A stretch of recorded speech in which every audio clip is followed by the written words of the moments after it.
What's up, folks? Rich Van Tassel with you. We've got the immediate recap of Game 1 of the Eastern Conference first round.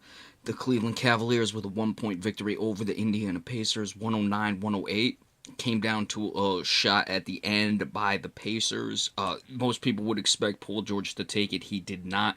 He was immediately double teamed. Cleveland was not allowing him to take a shot. He got the pass to CJ Miles. Miles got a good look for it, to be honest. Just didn't go down, but Cleveland clearly made the concerted effort in that situation that Paul George was not going to take the shot, and I like that style of defense. As far as the box score, Paul George did lead the way for Indiana as expected, 29 points. He only had, I believe, 4 in the fourth quarter, just one field goal and one free throw, and his field goal was right before the last possession they had. There may have been an offensive possession in between, I don't think so. He knocked down a long three-point shot, so you would have liked more out of Paul George in the fourth quarter, and maybe Indiana would have come away with this. They only missed 3 free throws, but 2 of them were in the fourth quarter. Cleveland comparatively missed 13 free throws. Both teams shot very well. Indiana just under the 50% mark at 40 of 81. Cleveland 42 of 78. That's just under 54%. So really the missed free throws are what kept Cleveland in it. They made 11 threes on 39%. But Indiana made 11 threes on 24%. Lance Stevenson for Indiana was nice off the bench, 16 points. Didn't get much off the bench elsewhere. Monte Ellis and Jeff Teague only a combined 26 points between the two of them. Both of them were 7 of 18 shooting. Ellis was 50% at 4 of 8. Jeff Teague, 3 of 10. Teague just, and I've been a Jeff Teague fan for a while. It's just not been the overwhelming season I would have expected. As for the Cavaliers, LeBron James, of course, put up big numbers, 32 points, 13 assists, 6 rebounds. Tristan Thompson, a monster on the glass yet again. 13 rebounds, 7 on the defensive end, 6 on the offensive end. Kyrie Irving, 23 points, but 11 of 27 shooting. Channing Frye, 11 points off the bench, had a big 3. Kevin Love, 17 points, but for the most part, Indiana was able to shut the other guys down. J.R. Smith did not get going. Kyle Korver only made 1 shot, and it wasn't a 3, so I don't know what exactly Indiana can take from this. They were in it. They just came up short at the end with that shot. But, Cleveland, and again, I was going back and forth between this and the Bruins game. Bruins actually, it got tied up. Ottawa came back from a 2-goal deficit while I was watching the rest of that Indiana game. But that's another story. I mean, every time I kept checking for a couple minutes, it was like right around 5-7. So I'm not sure where Cleveland exactly got to. Right around the beginning of the fourth quarter, they had it at a 10-point lead.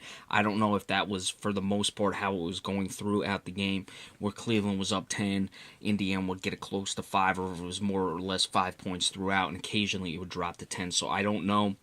Like I said, I was only going back and forth between this and the Bruin game, excuse me. But, Cleveland, this isn't the regular season anymore. Are there concerns? I'd say yes. I mean, I don't think the defense was great. I don't think it was terrible either, but I saw, easily one play. They initially double teamed Paul George. They left the double team, and then Miles Turner was standing in the paint. Paul George made the easy pass to him for a nice simple layup. I mean, granted that's just one play, but the pick and roll, Jeff Van Gundy was making the comments. They're going to the 1-3 pick and roll. That's also interesting for Indiana. Defensively, we'll get into that. But, at times you get Teague and George in the pick and roll. I think that's something to obviously develop on. Now, what Indiana has to do is they just switch way too much. I mean, Cleveland, like we said, they missed some free throws. Even for a team that shot just under 54%, they missed a couple layups. LeBron missed a few. And some of these weren't even necessarily driving contested ones. I mean, they, had it and they just flat out missed it. Some of them were, but still you expect these to be finished at the end. Now, Indiana went up 105-103. Cleveland then went on a 6-point run. Indiana dropped the 3 by Paul George and then obviously didn't have it at the end. So, Indiana, you look at these ones and people tend to believe that you get one chance and the close game, like you'd almost rather be blown out in this game than lose the 1-point game. maybe not. I've never really examined that, but certainly Indiana did things to win this game. I think Cleveland's going to make adjustments, but they've got to come on the defensive end. I just wrote an article. I didn't do it for here, but I was talking about Cleveland's defense hasn't been there. Cleveland was 9-13 to finish the regular season, so there's got to be cause for concerns. If this was one game, or maybe there were a few at the end of the year, you'd be like, all right, I'm not too worried about it. But this has certainly been a recurring trend with the Cavaliers, so it's something that they have to figure out.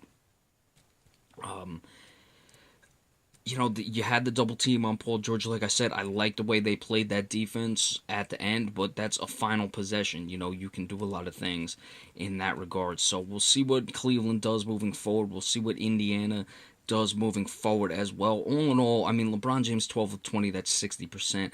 You force Kyrie to take 27 shots and only make 11 of them, you're doing something right. I mean, really, the shooting percentage was that high. No one else shot below 50%.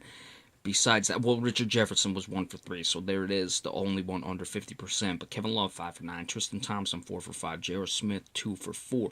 Now, would I expect that Kyrie Irving is going to make a few shots in the next game better than this? Of course, but I'd also expect some of these guys to cool off, like Channing Frye, Kyle Korver. They don't even have Darren Williams' stat line. I'm not sure why, because he definitely. Or no, excuse me, that's Derek Williams. My mistake. I was a little confused there, because I know Darren Williams I played.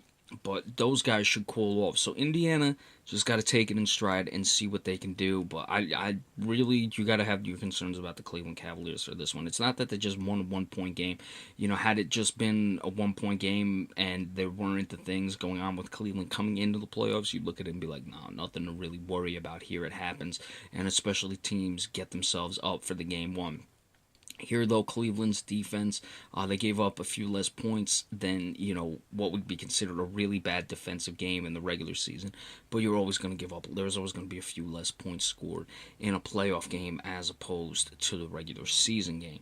So let's see what adjustments are made. Let's see, if Lance Stevenson cools off, there's going to be other things to look at. As far as Indiana, they've got to figure out what to do when they're in a pick and roll, because they switch way too much, and that was really hurting them in this game. So we'll check that out moving forward. All right, you got Milwaukee and Toronto starting up right now. I'm watching the end of this Bruins game. I'll move back to that when that goes to the end. We'll see what happens with this Bruin game, but of course it's tied. But be sure to stay tuned for all the flash updates as these games go final for you with the playoffs. We'll see you in a little bit. Thank you all so much.